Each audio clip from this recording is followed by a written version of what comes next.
हमारी गाड़ी हमारी चीज खरीदी हुई क्या सरकार की संपत्ति है? जब मर्जी उठा के आप उसे ले जाओ। आपने कई बार देखा होगा जैसे दिल्ली में जब भी प्रदूषण बढ़ता है तो सरकार क्या करती है, लोगों पे चालान करने लगती है और इस बहाने क्या करती है, लोगों को दिखाने लगती है कि हम लोग चालान कर रहे हैं, पोल्यूशन कम कर रहे हैं। कभी पोल्यूशन कंट्रोल के नाम पर ग्रेप 3 लागू करते हैं, कभी ग्रेप 4 लागू करते हैं, कभी फैक्ट्री बंद कर देते हैं, कभी कहते हैं जी आप डीजल नहीं चलाएंगे, कभी कहते हैं जी आप जनरेटर नहीं चलाएंगे, कभी कहते हैं आप ये वाली फैक्ट्री बंद रहोगे, इसके अंदर इस प्रकार का ऑयल यूज़ करोगे तब चलाओगे।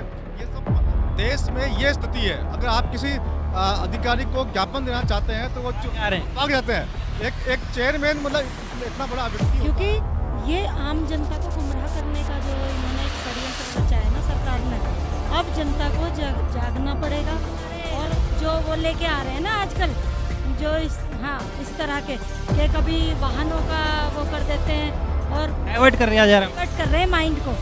अच्छा है वो चले गए, क्योंकि आज हम 50 है तो कल हम 500 बन के आएंगे, पूरी जनता को उठा के लाएंगे, क्योंकि 30 लाख करोड़ लगभग नुकसान होने वाला जनता का इस पूरे 30 लाख करोड़। लगभग 9 साल 364 दिन तक तो मेरी गाड़ी बिल्कुल बढ़िया है, 12 बजते मेरी गाड़ी खत्म 65वें दिन। क्या लॉजिक है, क्या साइंटिफिक तर्क है इसके पीछे? इनको मानसिक रूप से क्यों नहीं लीगली बोल दिया जाता है कि आप खत्म है, समाज से हट जाइए? या तो इनको कबाड़ क्यों नहीं किया जाता? अगर वाकई में नेताओं को जी, अगर वाकई जनता को क्यों भिखारी बनाया जा रहा है? पिछले 3 सालों में ऑलरेडी फर्जी बीमारी के नाम पर लोगों को ऑलरेडी पूरी तरह से बर्बाद किया जा रहा है। 2030 का एजेंडा है, you will own nothing but you will be happy.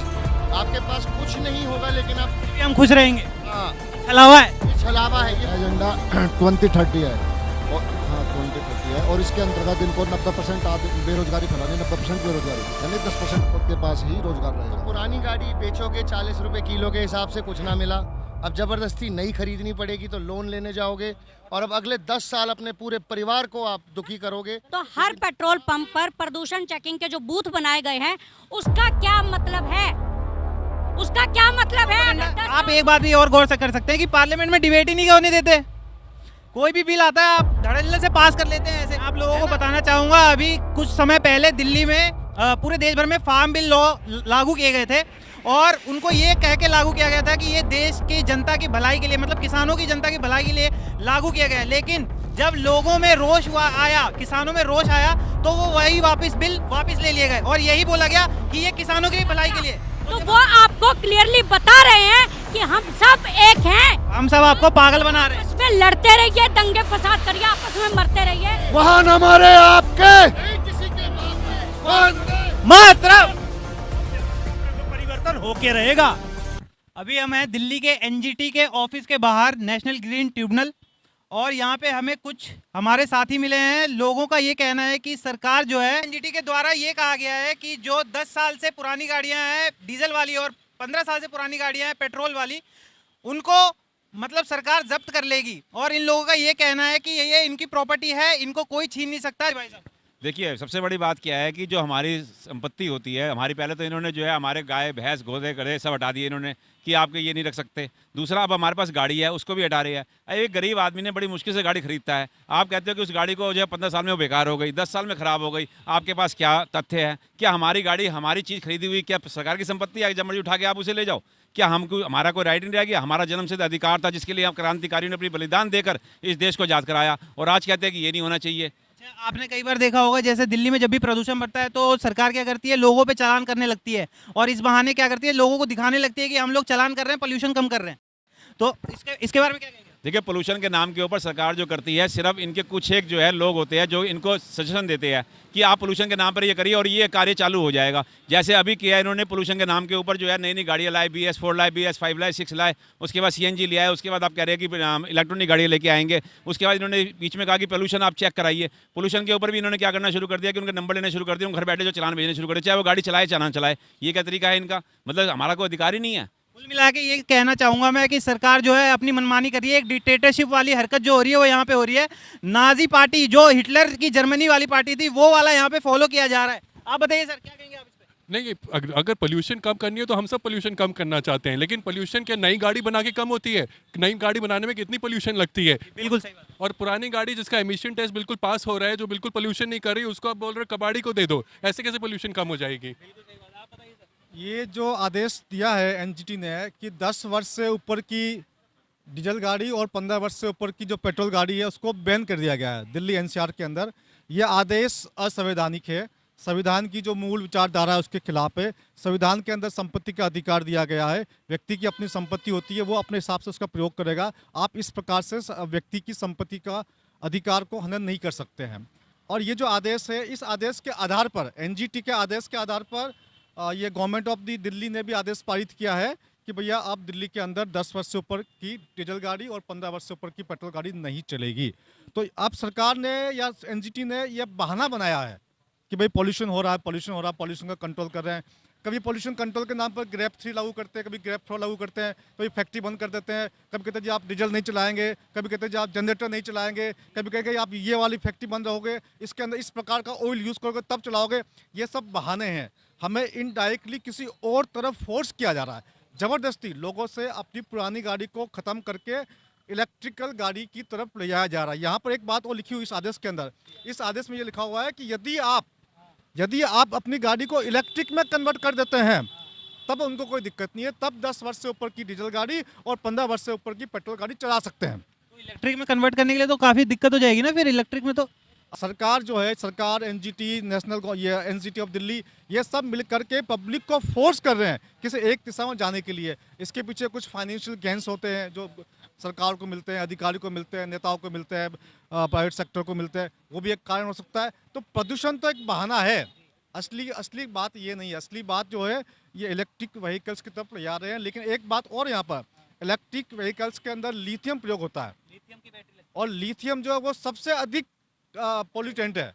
जितना अधिक लिथियम पोल्यूशन करता उतना और कोई नहीं करता। लिथियम अगर जमीन में चला गया तो उसको वापस खत्म होने में 500 वर्ष लगेंगे, और जो लिथियम जो बाहर निकलेगा, जब लिथियम का जो सर्कुलेशन बाहर निकलेगा, वो भी जनता के लिए बहुत ज़्यादा खतरनाक है। तो पोल्यूशन बढ़ने वाला है, कम नहीं होने वाला उससे। वो एक अलग तरह का पोल्यूशन होता है, तो वो लगेगा कि थोड़ा धुआं हो सकता है कि कमी हो जाए। लेकिन इस प्रकार से ये जनता को फोर्स किया जा रहा है किसी एक चीज़ को हटा के दूसरी चीज़ की तरफ ले जाने का, ये गलत फैसला है। इसके विरोध में आज हम यहाँ पर ज्ञापन देने के आए। और सबसे बड़ी बात, जब हम ज्ञापन देने के लिए आए सुबह, तो उनको पता चल गया था अधिकारियों को, और 1 बजे के आसपास ये जो ज्ञापन है ये चेयरमैन के नाम पे है, मिस्टर गोयल के नाम पर है। 1 बजे के आसपास मिस्टर गोयल चेयरमैन यहाँ से गाड़ी में से बैठ करके भाग लिए। अगर हम देश में ये स्थिति है, अगर आप किसी अधिकारी को ज्ञापन देना चाहते हैं तो वो भाग जाते हैं। एक चेयरमैन मतलब इतना बड़ा व्यक्ति होता है, उसको भागने की बजाय सामना करना चाहिए, हमारे प्रश्नों को उत्तर देने चाहिए, उनको बताना चाहिए क्यों लगाया आपने। हमारे पास जवाब है कि ये जो आप पोल्यूशन की बात कर रहे हैं, ये पोल्यूशन इन गाड़ियों से नहीं हो रहा, ये पोल्यूशन किसी और वजह से होता है। ये बहुत सारी बातें हैं इसके अंदर। तो ये हम हमारी बात को सुनने की बजाय भागना पसंद करते हैं। ये देश में ये चल रहा है। देखिए, सीधे तौर पे ये बता सकता हूँ, हमारे देश में जो है इस समय डेमोक्रेसी चल रही है, ना कि राजतंत्र चल रहा है। मोनार्की नहीं है इस देश में। लोगों की बात जो है वो सरकार को सुननी पड़ेगी किसी भी हालत में। अगर नहीं सुनी जाएगी तो उस सरकार को भी हटना पड़ेगा। मैम, आप बताइए क्या कहेंगे आप इसके बारे में। बिल्कुल, हम सब आज इसके उसमें जो है ज्ञापन देने आए थे एनजीटी ऑफिस में, क्योंकि ये आम जनता को गुमराह करने का जो इन्होंने एक षड्यंत्र रचा है ना सरकार ने, अब जनता को जागना पड़ेगा। और बहुत सारे जो बुद्धिजीवी वर्ग है, जो क्रांतिकारी हैं हमारे, वो इसमें जगाने का काम शुरू कर चुके हैं। इन्हें समझना पड़ेगा ये चीज़, और धीरे धीरे जब पब्लिक जागेगी ना और अपने अधिकारों के लिए खड़ी होगी, तो इनको ये स्टेप वापस लेना पड़ेगा। क्योंकि ये इस तरह के बेहूदगी वाले जो है ना, बहुत सारे जो वो लेके आ रहे हैं ना आजकल, जो इस तरह के कभी वाहनों का वो कर देते हैं और डाइवर्ट कर रहे हैं माइंड को पब्लिक के। जैसे अभी दिल्ली में एमसीडी चुनाव है। हाँ, तो ये सब नहीं चलेगा। और हम इसी वजह से आज आए थे, लेकिन वो जो है भाग गए, उन्होंने जो है नहीं वो किया सामने जनता का। लेकिन कब तक नहीं करेंगे हम लोग, तो बार बार आते रहेंगे, बार बार अपनी आवाज़ जो है बुलंद करते रहेंगे। देखते हैं कब तक हमारी आवाज़ नहीं सुनते, कब तक हमारी आवाज़ तो को इस तरह दबाते रहेंगे। अच्छा है वो चले गए, क्योंकि आज हम 50 है तो कल हम 500 बन के आएंगे, पूरी जनता को उठा के लाएंगे। क्योंकि 30 लाख करोड़ लगभग नुकसान होने वाला है जनता का, इस पूरे 30 लाख करोड़ लगभग वर्ष पर ईयर इतना नुकसान होगा देश की जनता को। वाहन हर साल सफाया कर दिया जाएगा इसके नाम पर। वाहनों को 30 करोड़ वाहन है और 2 करोड़ वाहन हर साल आपके हटा दिए जाएंगे। दूसरी बात मैं बता देना चाहता हूँ कि अगर बैटरी से अगर कोई वाहन बनाने की बात हो रही है इनकी, जैसा ये कह रहे हैं, तो आप ये देखो बैटरी के लिए कितने इलेक्ट्रिक स्टेशन लगाए जाएंगे। ठीक है, अनावश्यक खर्चा होगा। 140 लाख करोड़ से ज़्यादा देश पे ऑलरेडी कर्जा चढ़ा हुआ है, तो फालतू के इतने ज़्यादा कर्जे में देश को क्यों ले जाना चाह रही है सरकार? दूसरी बात, जो जगह जगह पोलिंग स्टेशन लगेंगे तो बिजली कहाँ से बनेगी? वो भी तो थर्मल बिजली बनेगी, उससे भी तो कोयला फूकेगा। क्या थर्मल बिजली बन सकती है, न्यूक्लियर एनर्जी से बन सकती है, लेकिन न्यूक्लियर एनर्जी में अभी इंडिया इतना सक्षम नहीं है। और जो टोटल अभी भी एनर्जी जो बनती है वो 83% तो थर्मल ही बनती है हमारे भारत में। तो थर्मल पे क्या कोयले को जलाओगे, क्या प्रदूषण नहीं होगा? बिल्कुल बिल्कुल। दूसरी बात ये है कि हर साल इससे ज़्यादा प्रदूषण रहता था, इस साल सबसे कम प्रदूषण है। देखिए सबके सामने खुली जो धूप है वो दिखाई दे रही है आपको, लेकिन उसके नाम पे आपको जबरन आपके वाहनों को सीज किया जा रहा है। इवन अभी दिल्ली में 2020 से पुरानी डीजल गाड़ियों पे बैन है, 2017 से पुरानी पेट्रोल गाड़ियों पे भी बैन कर रखा है दिल्ली के अंदर। और ये धीरे धीरे दायरा ये एनसीआर तक बढ़ा रहे हैं, जो 250-300 किलोमीटर आपका एरिया कवर कर रहे हैं। ये मैं सोचिए कि आप सिर्फ दिल्ली में ही बैन है। एक बात बताओ, 9 साल 364 दिन तक तो मेरी गाड़ी बिल्कुल बढ़िया है, 12 बजते मेरी गाड़ी खत्म 65वें दिन। क्या लॉजिक है, क्या साइंटिफिक तर्क है इसके पीछे कि सडनली 10 बजे 10 साल होते ही गाड़ी बीमार पड़ गई? तो ये ऑफिसर्स जो हैं 58-60 में रिटायर हो जाते हैं, ठीक है जी, बिल्कुल बिल्कुल। मानसिक तरीके से खत्म हो जाते हैं, फिजिकली भी। फिर ये ऊपर कैसे चले जाते हैं चेयरमैन गवर्नर्स बन के? और कैसे इनको पोस्ट मिल जाती है? रिटायर किया जाता है और मानसिक सभा में जिस तरह से रंजन गोगोई को पोस्ट मिली थी, इनको मानसिक रूप से क्यों नहीं लीगली बोल दिया जाता कि अब आप खत्म है, समाज से हट जाइए, या तो पागल खाने चले जाइए या कहीं भी जाइए। अब आप समाज का काम नहीं कर सकते क्योंकि आप रिटायर हो चुके हैं। क्यों नहीं कबाड़ किया जाता? इनको कबाड़ क्यों नहीं किया जाता? अगर वाकई में नेताओं को जी, अगर वाकई में प्रदूषण ही मुद्दा है तो फिर ये जितने अभी जैसे जब से हमारे राष्ट्रपति नए चुने गए हैं उनके बाद से हर जगह पे जो आदिवासी एरिया थे वहाँ से लगातार जंगलों को काटा जा रहा है, लगातार जंगलों का सफाया किया जा रहा है। यहाँ शहरों के अंदर लगातार विकास के नाम पे जो है पेड़ों को काटा जा रहा है, जंगलों को काटा जा रहा है। तो प्रदूषण को ठीक करने के लिए ये स्टेप क्यों नहीं उठाए जा रहे? लोगों को क्यों बर्बाद किया जा रहा है? जनता को क्यों भिखारी बनाया जा रहा है? पिछले 3 सालों में ऑलरेडी फर्जी बीमारी के नाम पर लोगों को ऑलरेडी पूरी तरह से बर्बाद किया जा चुका है। लोग रोड पर आ चुके हैं, अच्छे भले लोग जिनके अच्छे खासे बिजनेस चलते थे, खुद के मकान थे, वो लोग भी रोड पर आ चुके हैं आज। तो लगातार ये सरकार जितने भी जो भी रूल्स लेके आ रही है, कानून बनाती जा रही है, ये लगातार जनता को भुखमरी, गरीबी और बेरोजगारी की तरफ धकेला जा रहा है। तो जानबूझ के लोगों को कंगाल किया जा रहा है। और ये जो 2030 का एजेंडा है, you will own nothing but you will be happy. आपके पास कुछ नहीं होगा लेकिन आप फिर भी हम खुश रहेंगे। हाँ, ये छलावा है ये छलावा है। ये पूरी जो षड्यंत्र चल रहा है डीमोनेटाइजेशन से लेके अब तक। ये सारा कुछ जनता की जेबें खाली करने का। लोगों का ये कहना है कि 2024 के लिए भी एक पहले से प्लान बना के रखा है राम मंदिर। बिल्कुल, और ये सबकी जेबें खाली करा रहे हैं, कैश को मार्केट से हटा रहे हैं, एक और डीमोनेटाइजेशन लेके आने वाले हैं। ये डिजिटल इकोनॉमी की तरफ धक्का दे रहे हैं, बिजली की तरफ धक्का दे रहे हैं, ताकि आप नेचुरल संसाधनों से दूर हो जाओ, पूरी तरह इनके ऊपर आश्रित हो जाओ। फिर ये आपको गुलामी की तरह social credit system of China, जहाँ कम्युनिस्ट बना दे। कम्युनिस्ट बना के आपको पॉइंट सिस्टम से चलाएंगे।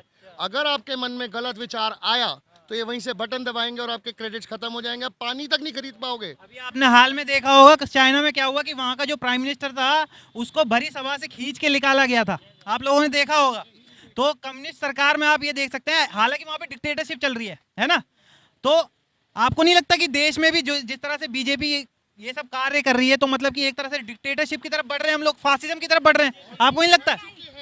ऑलरेडी हम बढ़ चुके हैं। आप चाहिए प्योर, क्योंकि कभी बीमारी के नाम पे, कभी प्रदूषण के नाम पे प्योर ये कमजोर करने का काम कर रहे हैं जनता को, उन्हें आर्थिक रूप से कमजोर किया जा रहा है। बस देखो, ये सरकार चाहे बीजेपी की हो, चाहे कांग्रेस की हो, चाहे आम आदमी पार्टी की हो, चाहे किसी और पार्टी की सरकार हो, ये जो एजेंडा चल रहा है ना, ये तो मनमोहन सिंह के टाइम से भी पहले से चल रहा है। तो ये लगभग सभी सरकारें जिम्मेदार है, सभी लोग देश की जनता को गुलाम बनाने में लगे हुए हैं। आप देखिए, जब भारत आज़ाद हुआ था ना, तब भारत पर कर्जा नहीं था, 1 रुपया 1 पाउंड 1 डॉलर बराबर था। आज कहाँ से कहाँ पहुँचा दिया? इसके लिए 35 करोड़ जनसंख्या थी तब। इसके लिए बीजेपी जिम्मेदार है, कांग्रेस जिम्मेदार है, सब पार्टी जिम्मेदार है। जनसंख्या बढ़ी तो हमारी कार्य फोर्स बढ़ा, हमारी ताकत बढ़ी, हमारी ताकत बढ़ने से हमारा उत्पादन बढ़ा, हमारा खर्चा बढ़ा। तो हमें तो प्रगति करनी चाहिए। हमें वहाँ से कैसे 1 रुपये से लेकर के आप 80 रुपये तक लिया है। कल हम लोग 8 बिलियन क्रॉस कर चुके हैं, मतलब कि पूरे विश्व भर में 8 बिलियन, और 2023 तक हम लोग चाइना को पीछे कर देंगे। कहने का मतलब मतलब ये इसके लिए कोई एक पार्टी की बात नहीं हो रही है, ये सभी पॉलिटिकल पार्टी इसी एजेंडे पे चल रही है, हमको गुलाम बनाना चाहती है, यह बात हम कहना चाहते हैं। असलियत में भैया ये एजेंडा 2030 है और हाँ 2030 है और इसके अंतर्गत इनको 90% बेरोजगारी फैलानी है, 90% बेरोजगारी, यानी 10% के पास ही रोजगार रहेगा। तो ये सबसे बड़ा वो है। और प्रदूषण तो देखो हजारों सालों से पराली फूकी जा रही है किसानों की, और अब तो इतना कीटनाशक का प्रयोग होने लगता है, इतनी मतलब खरपतवार भी नहीं होती, तो ये तो पहले से फूकती आ रही है, इससे प्रदूषण फैल रहा। प्रदूषण तो बक्सवाह जैसे जंगल खत्म करे जा रहे हैं, कितने जंगलों को खत्म कर रहे हैं, प्रदूषण इससे फैल रहा। केमिकल ऊपर छिड़काव कर रहे हैं, केमिकल का छिड़काव कर रहे हैं हवाई जहाज़ों से, ये प्रदूषण तो वो फैला रहे हैं। हमारे पास खुद के पास एक कार है जो 10 साल पुरानी है, राइट, और वो नई कार से भी बढ़िया चल रही है। ऑल ऑफ अ सडन जैसे इन्होंने बोला कि वो एकदम से ही मतलब वो हो गई है, खत्म हो गई। तो कैसे? हमारी तो फर्स्ट क्लास चल रही है, ये भी है, कहाँ गई? इनके पास भी यही सेम कार है, तो वो भी यही 10-15 साल पुरानी है और बढ़िया चली। तो मतलब हम अपना बजट वैसे ही इतनी गरीब इन्फ्लेशन की मार झेल रहे हैं, हर चीज डबल ट्रिपल रेट पे है, तो मतलब घर कैसे आदमी चलाएगा और कैसे करेगा? और आपको एक चीज और देखनी होगी कि एक सेकंड, आपको एक चीज समझनी होगी, ये जो बैंकों का इंटरेस्ट का माया जाल है कि आपको निरंतर ईएमआईज और बैंक की उसमें हर महीने की उसमें फंसा दिया जाए, तो पुरानी गाड़ी बेचोगे 40 रुपए किलो के हिसाब से, कुछ ना मिला, अब ज़बरदस्ती नई खरीदनी पड़ेगी तो लोन लेने जाओगे, और अब अगले 10 साल अपने पूरे परिवार को आप दुखी करोगे, क्योंकि तनाव आ जाएगा, पैसे नहीं होंगे जेब में, तो बच्चा पढ़ाई नहीं कर पाएगा, माँ बाप की आप स्वास्थ्य का ध्यान नहीं रख सकते, बेसिक्स ख़त्म कर देंगे आप। एक ये, दूसरा किसान बेचारा जो कब से लड़ रहा है अपनी गरीबी में, उसके ट्रैक्टर्स को भी आप नष्ट करने वाले हैं, ऑटो के वर्क को नष्ट कर रहे हैं आप, ये छोटा हाथी, चैंपियन, विक्रम, जितने भी ये ट्रांसपोर्ट व्हीकल्स है उसको नष्ट कर रहे हैं, उससे कितनी ज़्यादा अनएम्प्लॉयमेंट फैलेगी, मैकेनिक्स ख़त्म हो जाएंगे पुराने वाहनों के, स्पेयर पार्ट मैन्युफैक्चरर्स ख़त्म हो जाएंगे, उनके बेचने वाले व्यापारी ख़त्म हो जाएंगे। सो कितनी बड़ी अनएम्प्लॉयमेंट आप जनरेट करने वाले हैं बिकॉज ऑफ ये षड्यंत्र जो पूरा आप वैश्विक षड्यंत्र हाँ जो बना रहे हैं। और एक चीज़ और, ये एक्चुअल प्रदूषण किस लिए हुआ है? Bad town planning, MCD, DDA, government of India के मिनिस्टर्स, अर्बन प्लानिंग मिनिस्टर्स, ये इनकी गलतियां हैं। ट्रैफिक जैम्स, टोल पे जैम्स, गलत सड़कें, रेड लाइट्स पे इतने इतने लंबे जैम, 5-5 हज़ार गाड़ियाँ, 500 गाड़ियाँ एक टाइम पे फ्यूल वो पेट्रोल छोड़ रही हैं, फ्यूम्स। उसके बाद आपकी बस आती है गवर्नमेंट की, बीचों बीच रोक देती है और पीछे 100 वाहन एक बार में रुक जाता है।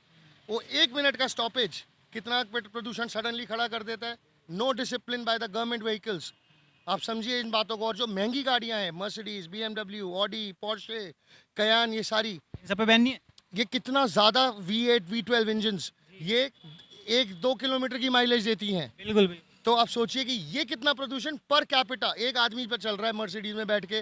वो सोचिए अकेला आदमी, रईस आदमी कितना प्रदूषण खड़ा कर रहा है, और एक गरीब आदमी जो 5-6 बंदे इकट्ठे जा रहे हैं एक छोटी गाड़ी में, वो कितना पोल्यूशन जनरेट कर रहे हैं पर कैपिटा भी आप ध्यान रखिए। सर बहुत अच्छी बात बता रहे हैं, ये गौर करने वाली बात है कि जो आम आदमी है, गरीब आदमी है, वो छोटी गाड़ी में पूरा परिवार घूमता है, लेकिन जो रिच लोग हैं वो एक एक गाड़ी में एक एक आदमी घूमता है, जो कि बहुत ही महंगी लग्जरी गाड़ियां होती हैं। उस पर सरकार का कोई दबाव नहीं है, जो कि बहुत ज़्यादा फ्यूम्स क्रिएट करती हैं। लेकिन जो आम आदमी बेचारा बहुत मेहनत से जो पैसे से अपने खरीदता है गाड़ियाँ, उस पर सरकार छीनने का जो एक यहाँ पे कानून बना रही है, उस पर ये लोग बहुत ज़्यादा रोज बता रहे। बताइए मैम, आप बता रही थी। मैं पूछना चाहती हूँ गवर्नमेंट से कि जो ये रूल आप बना रहे हैं, आप बोल रहे हैं प्रदूषण, है ना, जब 10 साल वो जो 15 साल जब गाड़ी चलती है तो पूरा वो 10 साल में बार बार आई थिंक मंथली होता है या वीकली होता है, जैसे भी प्रदूषण चेकिंग जो होती है ना, तो हर पेट्रोल पंप पर प्रदूषण चेकिंग के जो बूथ बनाए गए हैं, उसका क्या मतलब है? उसका क्या मतलब है? अगर 10 साल वो गाड़ी चलती है, आप लगातार वो प्रदूषण नियंत्रण का चेकिंग करवाते हैं, जिसका हम चार्जेस भी देते हैं, और फिर आप 10 साल बाद बोलते हैं जी आपकी गाड़ी प्रदूषण कर रही है, तो फिर वो बूथ क्यों बनाए गए हैं? क्यों लोगों को बेवकूफ बनाया जा रहा है? क्यों लोगों को लूटा जा रहा है? तो ये लूटना बंद करे, और ये प्रदूषण जो है एक बहाना है, असली एजेंडा न्यू वर्ल्ड ऑर्डर को लागू करना है। एक सूडो साइंस की बेसिस पर, जहाँ पे कोई डिबेट नहीं हो रहा है, वो देखिए science without debate is propaganda. Debate क्यों नहीं हो रहा है साइंस के ऊपर? लेकिन प्रोपेगेंडा, आप एक बात भी और गौर से कर सकते हैं कि पार्लियामेंट में डिबेट ही नहीं होने देते। कोई भी बिल आता है आप धड़ल्ले से पास कर लेते हैं, ऐसे है ना, रातों रात अध्यादेश लाके सारे बिल इस तरह से पास हो रहे हैं क्योंकि इन्होंने एक छत्र राज इस समय चल रहा है ना इनका। सारे पॉलिटिशियन सेम ही है कि थाली के चट्टे बट्टे, कोई भी जनता के पक्ष में नहीं है, जनता के साथ कोई नहीं है, सबका एजेंडा सेम ही है। लेकिन इस समय जो चल रहा है वो तो बहुत ही अति वाला, वो तानाशाह वाला जो रवैया चल रहा है ना, उससे जनता बहुत दुखी है, बहुत परेशान है और जनता को आना पड़ेगा। हमारी जनता से एक अपील है, हम लोगों ने एक नारा दिया है जनता को, मेरा वाहन मेरी संपत्ति, सरकार को क्या है आपत्ति, बिल्कुल सही बात। हम मालिक हैं, मेरी संपत्ति, सरकार को क्या है आपत्ति, मेरा वाहन मेरी संपत्ति, सरकार को क्या है आपत्ति। और अब देहात का व्यक्ति भी आएगा, खड़ा होगा, वो भी कहेगा मेरा ट्रैक्टर मेरी संपत्ति, बिल्कुल, सरकार को क्या है आपत्ति। ये उनकी अपनी मिल्कियत है तो वो कुछ भी बोल सकते क्योंकि कैसे करेगा एक किसान भाई जो इतने बेचारे गरीब, किस तरह से आर्थिक स्थिति से जूझ रहे हैं, हैं, लेके खरीदते हैं वो। लोन लेके ट्रैक्टर खरीदते हैं, 10 साल में तोड़वा देंगे उसको, तो कैसे वो नया ट्रैक्टर खरीदेंगे। इतना वैसे ही उसकी जो है खरीद नहीं होती उनकी फसलों की, वैसे ही दाम नहीं मिलते, गन्ने की जो है कई कई साल में ये पेमेंट करते हैं, तो कैसे करेगा, कैसे खाएगा देश। अगर हमारा किसान वही इतना कमजोर हो गया, वो उगा ही नहीं पाएगा फसल, तो देश क्या खाएगा, भुखमरी आ जाएगी। ये वही आपातकाल लाना चाह रहे, वही भुखमरी पैदा करना चाह रहे। मैं आप लोगों को बताना चाहूंगा, अभी कुछ समय पहले दिल्ली में पूरे देश भर में फार्म बिल लॉ लागू किए गए थे और उनको ये कह के लागू किया गया था कि ये देश की जनता की भलाई के लिए, मतलब किसानों की जनता की भलाई के लिए लागू किया गया। लेकिन जब लोगों में रोष आया, किसानों में रोष आया, तो वो वही बिल वापस ले लिए गए और यही बोला गया कि ये किसानों की भलाई के लिए। तो जब आप किसानों की भलाई कर रहे हैं तो आपको ये लागू ही नहीं करने चाहिए थे। सरकार को इन सब बातों का बहुत ध्यान देना चाहिए। एक मिनट, मैं आपके जरिए पूरी देश की जनता को एक मैसेज देना चाहती हूँ कि अभी जैसे आप भी बोल रहे थे कि बीजेपी सरकार ये कर रही है, तो मैं जनता को ये बता दूं कि जनता अगर अभी भी आप लोग किसी ना किसी पार्टी के सपोर्टर्स बनकर अपने अपने घरों में बैठे हैं, विरोध नहीं कर रहे हैं, तो आपको एक एग्जाम्पल मैं आपको दे देती हूँ। 15 अगस्त पर, अभी 15 अगस्त पर इन नेताओं ने, इन सरकारों ने आपको इतना बड़ा एग्जाम्पल दिया है। आप 15 अगस्त के दिन मोदी जी ने नारा दिया, हर घर तिरंगा, जी बिल्कुल, सबने देखा। और उसी टाइम पर सेम केजरीवाल नारा देता है, उन्होंने भी यही स्ट्रेटेजी, हर हाथ तिरंगा। और सेम उसी टाइम पे कांग्रेस नारा देती है, तिरंगा यात्रा।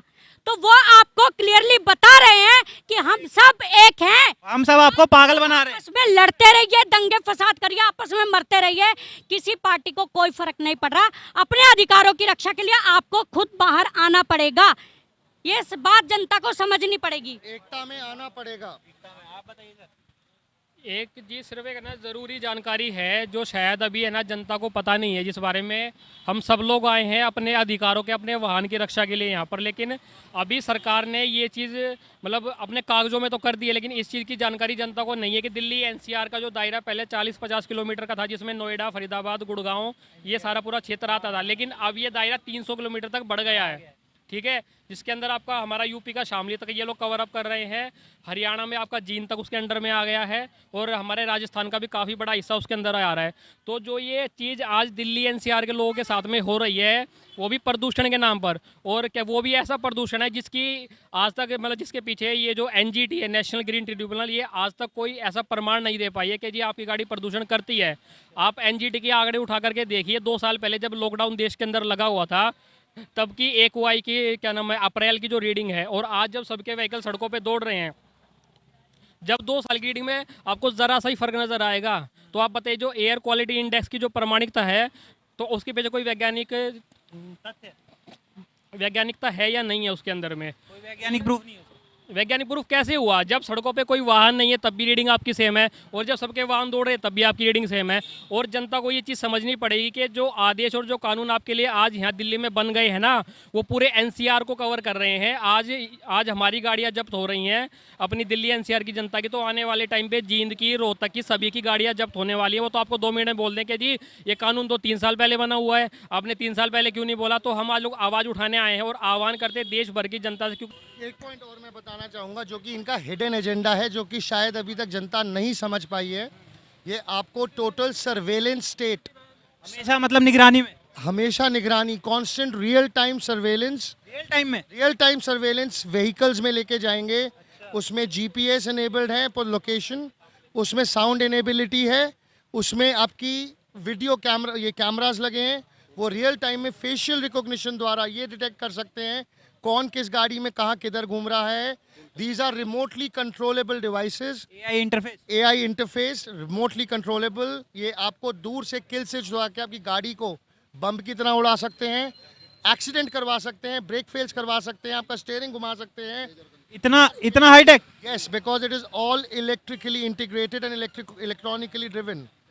Electric vehicle. सॉफ्टवेयर को हैक करके आप इसको मैल फंक्शनिंग कर सकते हैं। बहुत सारी फिल्मों में आपने देखा भी होगा इस तरह से होता है। यस, सो आप इमेजिन कीजिए ये आपको किस वाहन के ऊपर बिठाने ले जा रहे हैं कि आप 24 घंटे इनके कंट्रोल में, इनकी पकड़ में रहेंगे। दूसरा, इलेक्ट्रिक व्हीकल को जो बनाने की और जो इसको चलाने का प्रदूषण है, जो ये बिजली पैदा कर रहे हैं, ये सारा कोयले और लकड़ी जला के ही तो पैदा कर रहे हैं। तो अंत में प्रदूषण कम नहीं हुआ, इंसान इनका गुलाम बन गया इन वाहनों पे बैठ के। और अगर असली प्रदूषण खत्म करना है तो सांसद का प्रदूषण खत्म कीजिए, ना कि हमारे सांस लेने का प्रदूषण, हमारे समाज का प्रदूषण खत्म कीजिए जो कि असल में संसद में बैठा है। गरीब लोगों पे जो चोट मारी जा रही है उसके बारे में कह रहे हैं भाई साहब। हाथ जोड़ के प्रार्थना कर रहे हैं हम सब के सब, कृपया सड़क पे आइए, कृपया एकता में आइए। ये समाज की लड़ाई है, ये हमारी और आपकी नहीं, हम सब के मिल के लड़ने की लड़ाई है। सो कृपया सब उतरिए। किसान भाइयों से आह्वान है, ऑटो ड्राइवर से आह्वान है, टेम्पो ड्राइवर से, छोटा हाथी, विक्रम, टू व्हीलर, गाड़ी, सब आइए, सब मिलके लड़ेंगे हम। वाहन हमारे आपके, नहीं किसी के बाप के। वाहन हमारे आपके, नहीं किसी के बाप के। वाहन हमारे आपके, नहीं किसी के बाप के। पहले तो मैं आपका और सत्य न्यूज़ का धन्यवाद भी करता हूँ। कम से कम आप लोग तो आके, जो कि आज के टाइम में इतने बड़े बड़े न्यूज़ चैनल है बिके हुए हैं, वो लोग जनता के बीच में नहीं आते, जबकि उनका कार्य ही जनता के बीच में आके जनता की आवाज़ को जनता तक पहुँचाने का कार्य है। लेकिन आपका धन्यवाद है। आपका शुभ नाम? मेरा नाम है अखिल भारद्वाज। अखिल भारद्वाज जी, आपका बहुत बहुत शुक्रिया। सत्य न्यूज़ की तरफ से आप लोग आए और आपने ये आवाज़ को सुना जनता की, और जनता तक पहुँचाने का जो आपका ये बेहतरीन कार्य होगा, इसके लिए हम कहते हैं कि भगवान आपका न्यूज़ चैनल तथा आपकी तरक्की को आगे से आगे बढ़ाए। जनता अब समझ चुकी है, ए और बी पार्टी जनता पूरी तरह से समझ चुकी है, और जो नहीं समझी उनको हम समझाएंगे। मेरा वाहन मेरी संपत्ति, क्यों आपत्ति? मेरा वाहन मेरी संपत्ति, सरकार को क्यों आपत्ति? वाहन हमारे आपके, नहीं किसी के बाप के। वाहन हमारे आपके, नहीं किसी के बाप के। वाहन हमारे आपके, नहीं किसी के बाप के। वाहन हमारे आपके, नहीं किसी के बाप के। वंदे वंदे वंदे मातरम। अब व्यवस्था परिवर्तन होके रहेगा। अब व्यवस्था परिवर्तन होके रहेगा। सीधे तौर पे चुनौती दे दी गई है सरकार को। क्या कह रहे हो? ये जो है पूरे दुनिया को शैतान चला रहे हैं। अब जनता जागो, सारे युवा जागो, रोड पे आओ, ये शैतान से जो है अपना व्यवस्था को लौटाओ, भारतीयता की ओर आओ। नकली आंदोलन नहीं होगा, रचा हुआ आंदोलन नहीं होगा। ये जो बनाया हुआ आंदोलन था वो नहीं है। ये 2030 अब नहीं चलेगा। जनता जागरूक हो चुकी है और सबकी समझ में आ गया है। भाई साहब, यहाँ के लिए आज के लिए इतना ही। अगले अध्याय में हमसे जुड़े रहें। सत्य न्यूज़ को फॉलो करें, शेयर करें, सब्सक्राइब करें, ज़्यादा से ज़्यादा अपने दोस्तों में, भाइयों बहनों में। धन्यवाद। सत्य न्यूज़।